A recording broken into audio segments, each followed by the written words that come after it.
السلام علیکم ورحمۃ اللہ وبرکاتہ۔ نحمدہ ونصلی ونسلم علی رسولہ کریم۔ تجارت کی 18 سنتیں اور مسائل۔ نمبر 1، تاجر حضرات۔ سنت نمبر 1، تاجر حضرات تجارت کرتے ہوئے اللہ کی یاد سے غافل نہ ہو اور جیسے ہی اذان کی آواز سنے تجارت چھوڑ کے مسجد کا رخ کریں۔ نمبر 2، بیچنے اور خریدنے اور رقم کا تقاضا کرنے میں نرمی کا رویہ اختیار کریں۔ پیارے آقا صلی اللہ علیہ وسلم نے ایسے شخص پر اللہ کی رحمت کی دعا فرمائی ہے۔ 3، مال کو بیچنے میں قسمیں نہ کھائیں کیونکہ رحمت کائنات صلی اللہ علیہ وسلم نے اس سے منع فرمایا۔ بظاہر اس سے کاروبار تو بڑھتا مگر اس میں برکت ختم ہو جاتی ہے۔ کاروبار بڑھتا نظر آتا ہے مگر اس میں برکت ختم ہو جاتی ہے۔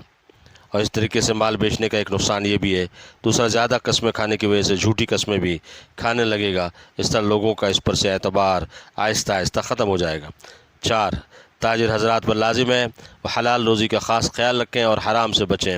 حدیث شریف میں آتا ہے ایک حرام کا لقمہ 40 دن کی نماز اور دعا قبول، ایک حرام کے لقمے سے 40 دن کی نماز اور دعا قبول نہیں ہوتی۔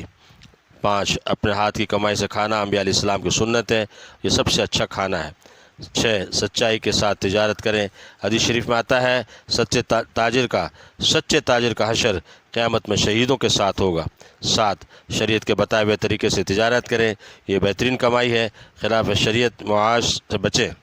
حدیث شریف میں آتا ہے رزق کے 20 دروازے ہیں، 19 اس میں سے تجارت کے لیے اور 1 زرگری سناروں کے لیے۔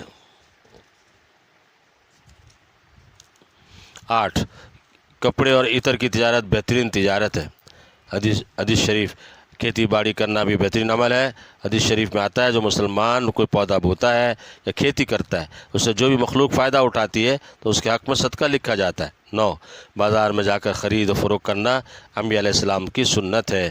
10، دن کے شروع حصے میں تجارت کے لیے سفر کرنا سنت ہے۔ پیارے آقا صلی اللہ علیہ وسلم نے فرمایا صبح کا وقت برکت اور کامیابی کا وقت ہے۔ 11، خریدا ہوا سامان واپس کرنا چاہیے، تو تاجر کو چاہیے کہ وہ مال واپس لے لے۔ خریدار اور خریدا ہوا سامان واپس کرنا چاہے، خریدا ہوا سامان واپس کرنا چاہے تو تاجر کو چاہیے کہ وہ مال واپس لے لے۔ رحمت کائنات صلی اللہ علیہ وسلم نے فرمایا اللہ پاک ایسے شخص کے گناہ معاف کر دے گا۔ 12، جھکتا تولنا سنت ہے۔ 13، عاریت پر کسی کا سامان لینا سنت ہے۔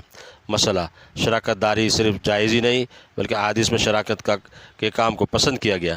حدیث شریف میں آتا ہے اللہ تعالیٰ فرماتے ہیں 2 شریک کے درمیان تیسرا میں ہوتا ہوں، شرکت کے کام میں برکت ہوتی ہے۔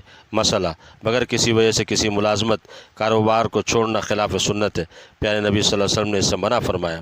مسئلہ عیب دار چیز کا عیب بتا کر فروخت کریں، جانے دو عالم صلی اللہ علیہ وسلم کا فرمان ہے جس نے کسی عیب دار چیز کو بغیر عیب بتائے فروخت کر دیا ہمیشہ اللہ پاک کے غضب میں رہے گا اور یہ فرشتہ اس پر لعنت کرتا رہے گا۔